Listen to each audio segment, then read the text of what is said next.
3D Printing Today, show number 433. Single tool versus multi-tool problems. Revisiting the Thingiverse Hack. Little U.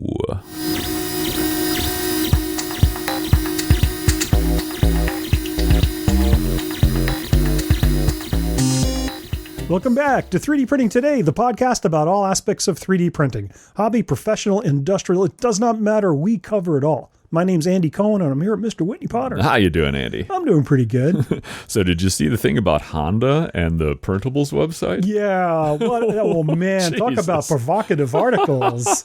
Holy smoke. So looking at the article carefully, and I'm going to assume that the writer of the article on 3D printing industry got this all correct, because there's a lot here. It seems Honda is telling Prusa to take down anything and everything that's even slightly related to their products of printables. Anything that uses their logo, yeah, okay, they have a legitimate claim for that. Anything that uses their name. Well, Honda's like Cohen. I mean, it's out there. It's tons of people have last names. Yeah, Honda. That's just bullying. Yeah. I mean, so it's like, okay, so it gets worse. Keychain holder that you could use for your Honda keys is not allowed on printables now. It gets worse. It gets way worse than that. If you design something that'll fit on a Honda product and you say this will fit on a Honda product, they want that removed. Right. They want no mention of their name on the website. The thing that I find fascinating about this is that I went just to check on Thingiverse, when I read about this news. Right. And I could come up with about 1,000 things that had, I didn't get an exact count of how many of them. 1,000 things came up in the search returns. These are all things mentioning Honda.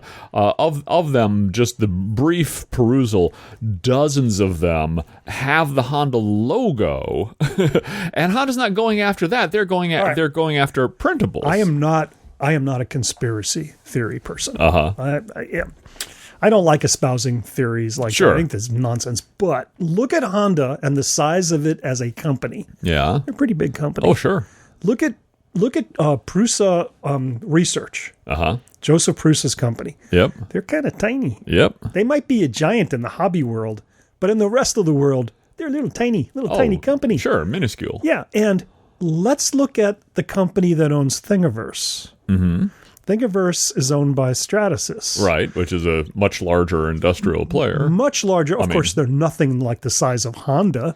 Right, but they're several orders of magnitude bigger than Prusa. Oh, yeah. Now, who would you go for first? Well, sure.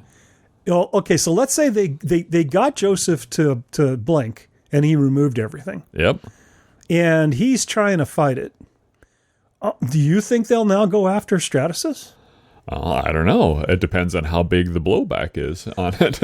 And the blowback's going to be extreme, because making things available for us to make ourselves for our vehicles or our product, things that we buy, sure, are a major boon to the sale of those things. Right. I know when I think about buying something, I want to know I'm going to be able to support it myself. Yeah. The worst thing you can do is the exact opposite with all the other companies are doing. And all the other companies are making 3D files available for us to make ourselves. Sure.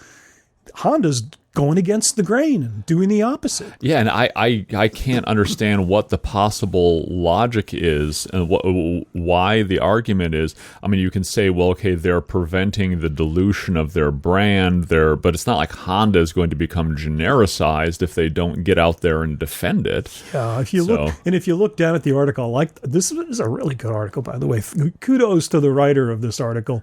They mention how all the lots of other companies out there, not all companies, but lots of other companies out there are going out of their way to get printable objects out there that are usable on their products. Mm-hmm. And so Honda's doing the exact opposite. Let's see, here's some examples. Panasonic has made more than 75,000 CAD files freely available to customers for its electronic components. Ford released CAD files to enable customers to print their own Maverick pickup truck accessories. Come on, Honda. What the heck's going on? this does not look right. This looks smelly. Sure. Well, and I got to say, it has made life easier for me because I'm right now looking for a new car, a car for one of my kids. And we sort of narrowed it down to Toyota or Honda. And that decision just got a hell of a lot easier. Oh, jeez. Well, I sure hope this was a mistake. We'll see what happens in the months to come because I think this story's far from over. In the meantime, what's coming up on our show this week? Let's see. Show number 433. 433, we start out with single tool versus multi-tool problems. We're going to revisit the Thingiverse hack that you talked about quite a while ago. And then we talk about little U. Oh boy, let's do it.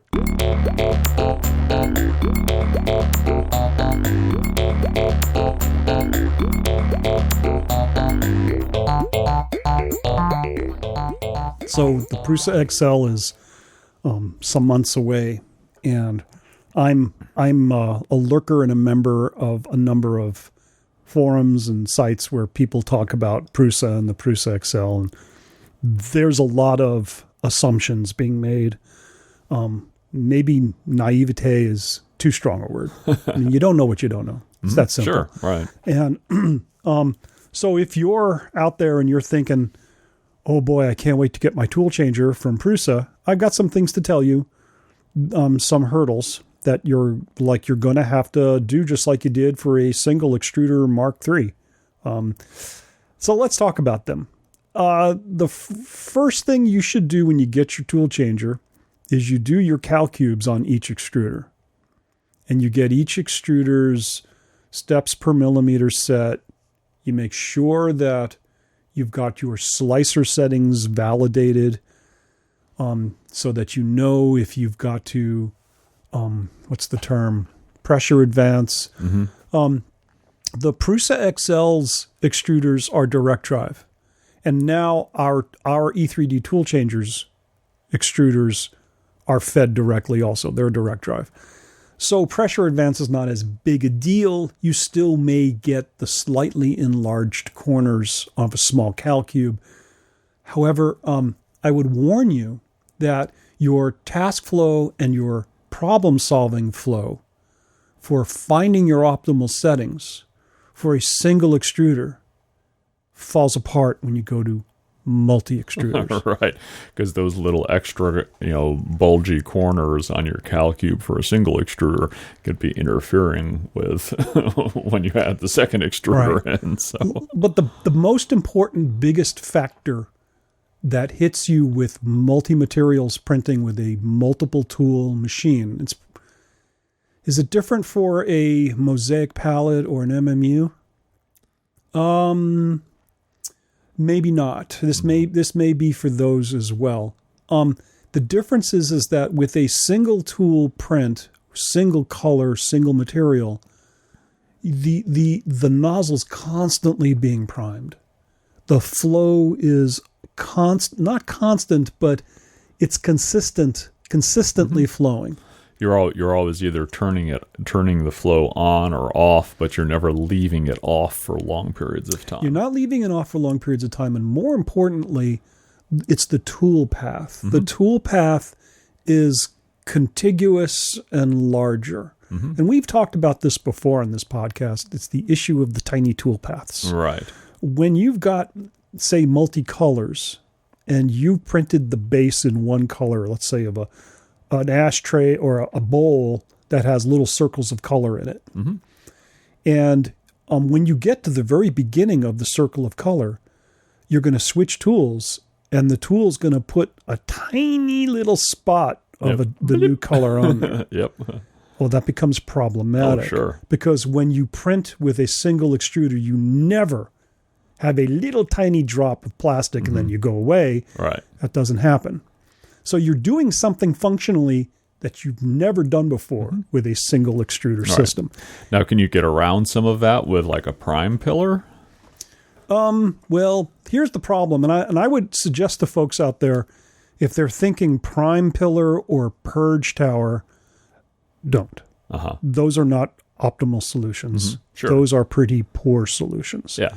And subject to all kinds of problems. Yeah. So let's talk about the priming towers, such as those that you would get from, say, Simplify 3D or Cura or even Prusa Slicer, they can break off.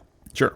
So the solution for those of you who have an MMU or a mosaic palette is your priming block is significant. It's not a little tiny thing.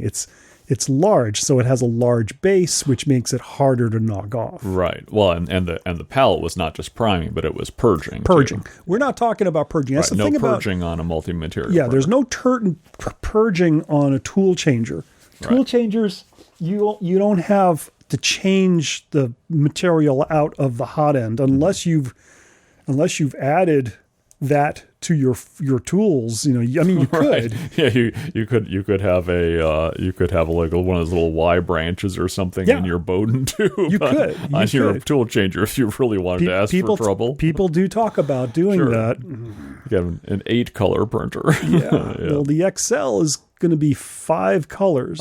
Yeah, so you could split each one 3 ways, right? You got every color known. What I do on the E3D tool changer, and I've been doing this with each of the different feeding mechanisms we've tried, is I manage it so that one color ends, and then I go in while it's printing a different tool and swap out the materials in the tool that's going to switch the color manually.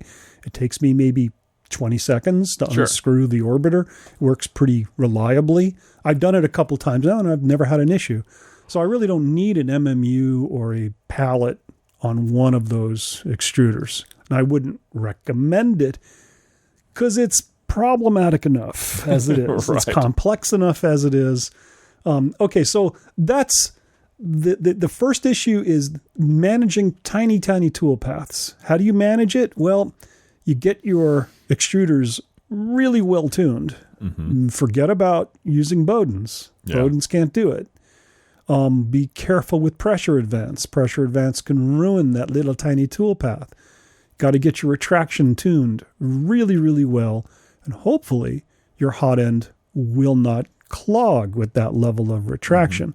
And you have a prime and wipe thing that you do every time you bring a extruder Now, on? that's the next issue you've got to learn to deal with multi-tools. And that's, if you don't prime it, well, what will happen is you'll start printing and nothing will come out. Right, because the stuff that was in the nozzle has dripped out in the hour or 20 minutes or however long it's been sitting there hot. It's been sitting there and it's been drooling. And then there's the issue of the drool itself. If you don't remove that long string and you just let it hang there, it's just going to get attached to your print. it gets attached to the print. And in the meantime, you're not extruding because it drooled out. Yeah. So you have to prime it. And after you prime it, you get either a blob on a lot of people like to use this thing called a pellet wipe, All right. where you extrude into a spot that doesn't stick and it makes a little bead. And then you pop the bead off and wipe it on a brush and go print. I saw that approach and it's cool. And I've thought of trying it. However, in my experience, it's impossible not to have accidents. You're going to have accidents where it's completely non-deterministic in the liquid plastic. It's different levels of stick. Right. There's different things it sticks to. If there's a tiny bit of material on, say, the side of the nozzle or on the thermal shoe, that cover that you may have, the silicone cover, that makes it sticky to the plastic. And if anything, any kind of a string or a thread attaches to the bead and it drags along with you and gets into the print, that bead's large enough to knock you out of register and ruin the print. Sure. Versus if it's just a string, like you just extruded into midair. Yeah, one misplaced string is going to be a lot less destructive. Right, and especially if it lands in the same color, you just pop it off and you'll never see it. Now, I'm sure those of you who've been playing with the E3D tool changer probably had this experience where your part looks like a porcupine because it's covered in strings. Okay, so you've got to wipe. that can happen with a single color printer, though. That's true. And you don't want that, so you've got to wipe. And wiping is not trivial. And I worry about the Prusa XL. I fear that Joseph's saying, well, we'll just use the purge tower. No, that ain't going to work. Everybody's going to learn that themselves. There's got to be some means for getting the material that you've primed off and clean that nozzle completely. And what we've done, and we've talked about it on the podcast, is got rid of the brushes. The brushes don't do anything. The brushes, the little silicone bristles do capture strings and can pull the strings off, but I need more than that. Mm-hmm. You need to have the rim of the nozzle clean so that when it extrudes a straight line down. Otherwise, you'll get a blob there, and the blob will miss the wipe, and the blob will get to the print. Or you'll get a little loop of material, and that will also travel with the hot end into the print. So I take the silicone pads from It's a heat press blanket? The heat press blanket. Basically it's a silicone foam rubber, basically. Yeah, and you can find them on Amazon. Yeah. You can get one sheet, will last you probably the lifetime of the printer. Oh, more than the lifetime of the printer. You'll never use it all up. Yeah. You cut it to size. You make yourself a little wiper shoe. Mm-hmm. You can use the original wiper bracket that E3D has on their GitHub, and you could put that material in there, and then you position, you grab a tool, position the tool by where the wiper is, and raise the wiper to the tip of the tool so that the tip of the tool presses into the material and tighten the screws. And then the first bunch of prints you're going to do with your prime, you have to have a prime script in your setups that will take you there and dance across it, go back and forth, wipe back and forth like 2 or 3 times across that silicone pad. Mm-hmm. And then the first couple times you use that little nozzle is going to cut a path into the silicone pad, and it will put crumbs on your bed. Mm-hmm. It won't necessarily go into your print. I've done it lots of times now, but it cuts that path. And when it cuts that path, what ends up happening is you get the material, the silicone material is rubbing the sides of the nozzle itself, and that's what you really want clean. So you're sort of cutting a groove into this silicone high-temp sponge. Right. And you get the optimal wipe. Cool. So that the next time you prime, straight line, probability is really high. Mm-hmm. You'll get a straight line. Now, that's dependent upon the material. Mm-hmm. Some PLAs are stickier than others. I would suggest you learn which ones are the easiest to work with. Solutech that you can buy from Amazon has always worked brilliantly on the tool changer for me.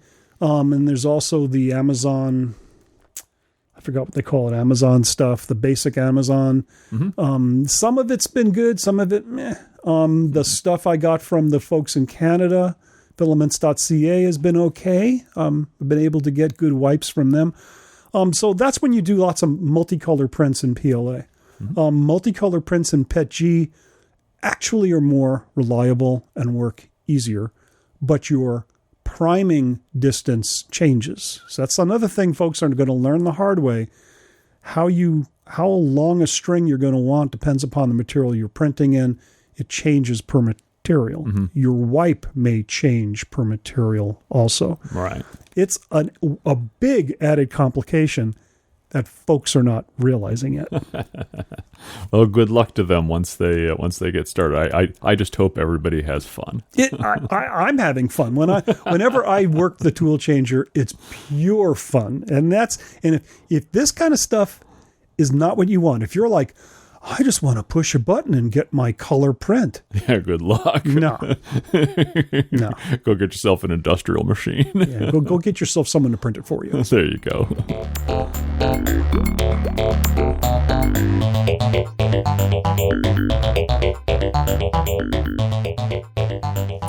So we got a email from listener Joseph Davenport.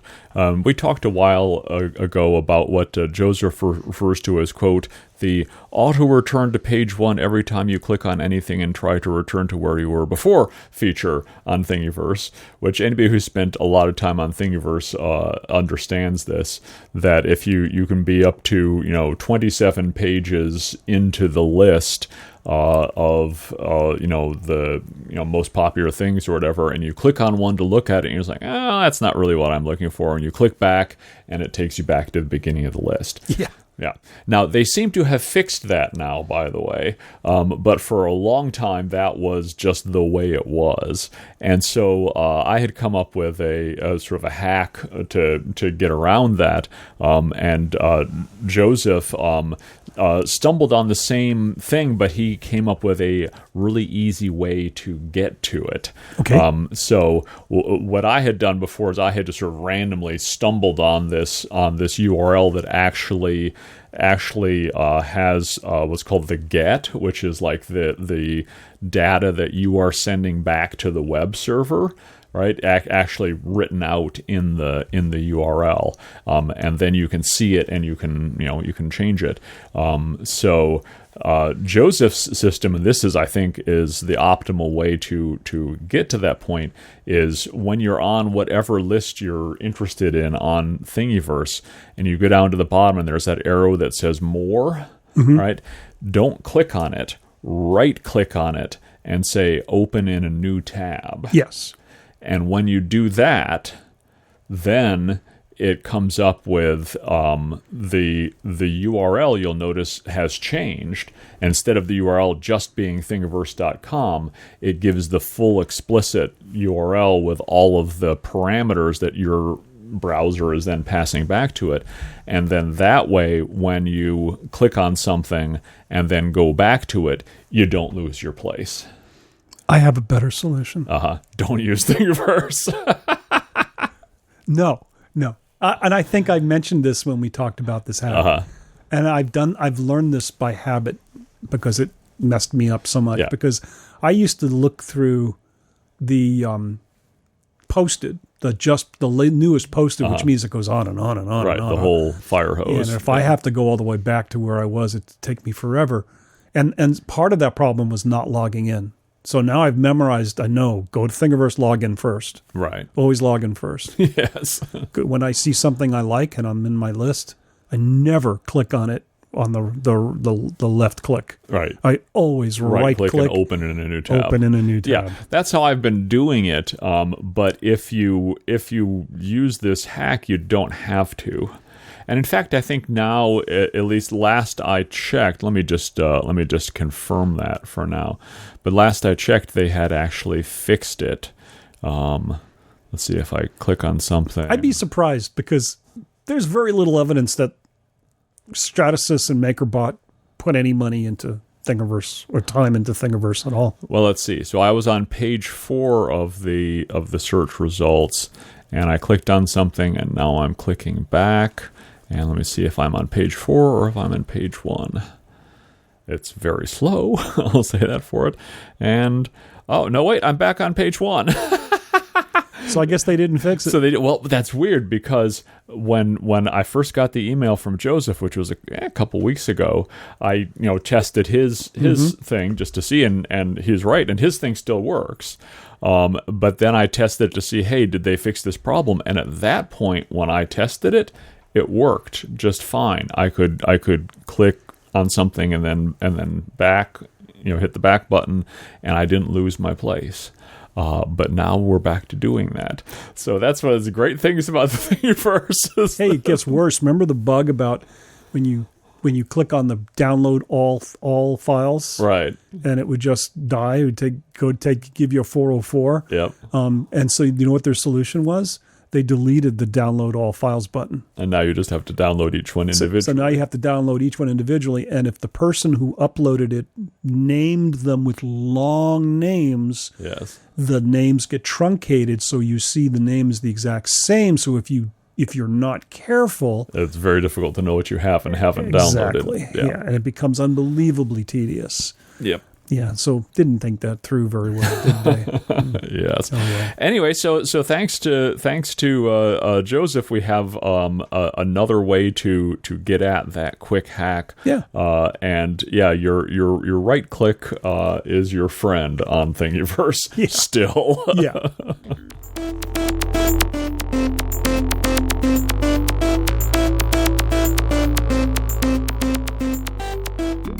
So it's time to get back to talk about businesses that rely on 3D printing we try to cover businesses that are being developed around 3D printing as an enabling technology. And usually we prefer to focus on companies that are doing this that can utilize open source 3D printers and not necessarily big, expensive industrial printers. Now, the current topic, though, does both. But before we talk about this company, I just want to mention real quick that this is the exact same business model as a company that we talked about a little while ago called Hero Forge. Mm-hmm. Hero Forge, which I love, by the way. Hero Forge is awesome. You can develop through selection all sorts of characters. You don't draw the character. You pick from character elements and combine and make your character, and then you can download that character as an STL file, or you can order it to be printed for you by them for a fee. This company, which is called Little U, or their website is Little U, one word, no space in between the little and the U, .ca. And it's the same business model, except it's a completely different market and a completely different approach. Well, not a different approach. It's the exact same approach, but it's a very, very different market. Instead of the gamer market where you make really complex gamer models that are like gaming parts, instead it's meant to give younger people, I mean really younger people, an opportunity to experience the creative and innovative rewards of designing on a computer. Mm-hmm. Now, there are people out there, and I would kind of agree with them, that maybe that's not the best approach to take, but that's not what this podcast and this story is about. Let's assume it's something that you know you're going to want to do, okay? I know a real young person, I'm not sure I even want them on a computer until they're of a certain age. But this is really for really young people to basically develop what they're referring to as an anime figure. Doesn't look like anime to me. It looks like kind of a cross between an anime and, you know what a Funko Pop is? Yeah. It's kind of like one of those weird little vinyl things that my kids were obsessed with a couple years ago. That's what it looks like, and they're really cute, and also they're not too small where a child could swallow it. However, a child could chew on it, so you don't want it going to someone too young. You want it to go to somebody who can, fully converse with you and can read to the point, they can see what they're doing on a screen and understand it. And like Hero Forge, you pick the character elements, colors, the hat, the hair, the body shape, the body style, the eyes, all sorts of body elements. You combine them, and in the end, you can order it printed or you can purchase an STL of the object. It's an interesting model. I definitely, if I had a young person, and I would aim for, I don't know, 3rd grade, 4th grade. What do you think? Yeah, probably. You're closer to that age range than I am these days. I would say, probably 3rd or 4th grade. If you get too much older than that, they're going to be too sophisticated for it, and they're not going to think it's cool. No, I don't agree with that. I think that there might be older kids and even adults that might find this fun. Well, there might be. I'm trying to think of the age that we first got a Wii, and on the Wii where you make your me, like you personalize your avatar. Yeah. And my kids wanted to do that more than they wanted to actually play the games, which probably says something about Wii games weren't that engaging. Yeah. It depends upon the game. They didn't get many good games, I guess. Yeah, no, the platform never really took off. But anyway, it's an interesting idea. They seem to be sort of targeting it at classrooms, for teachers to have as an activity, I guess. Which I don't know. That's an opinion. What makes for good education, and I don't know. I would be careful with that. I mean, if you have kids that... You should show this to someone that you know really well and see what they think about it. Yes.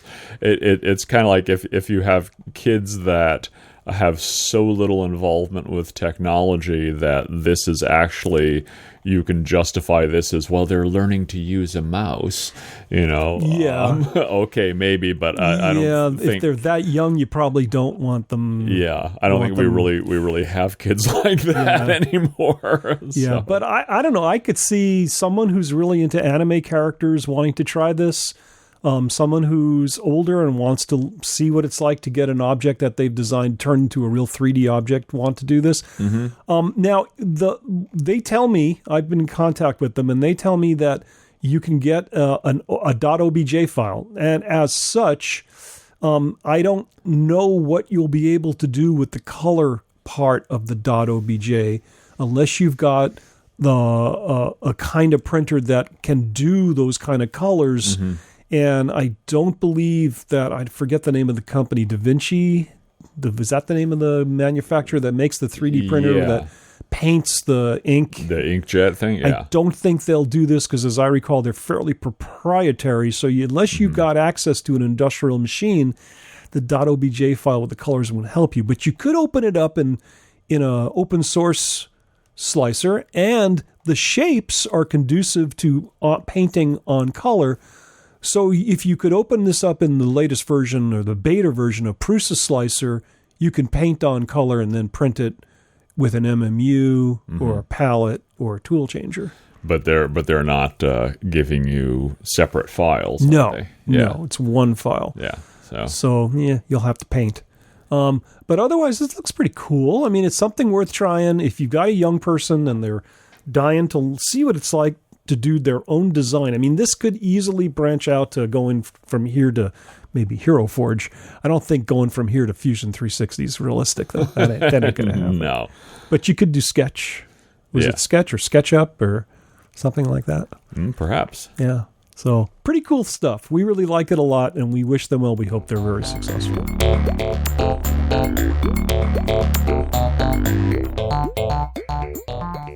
Oh boy, Whitney, another show written to the hard drive, waiting for encoding, uploading, and commitment on our feed. To all of our very supportive listeners, thank you all out there for your support on Patreon. Thank you for your positive reviews, wherever those reviews can be made. And hey, thanks for listening. We do it for you. We do it for our fun.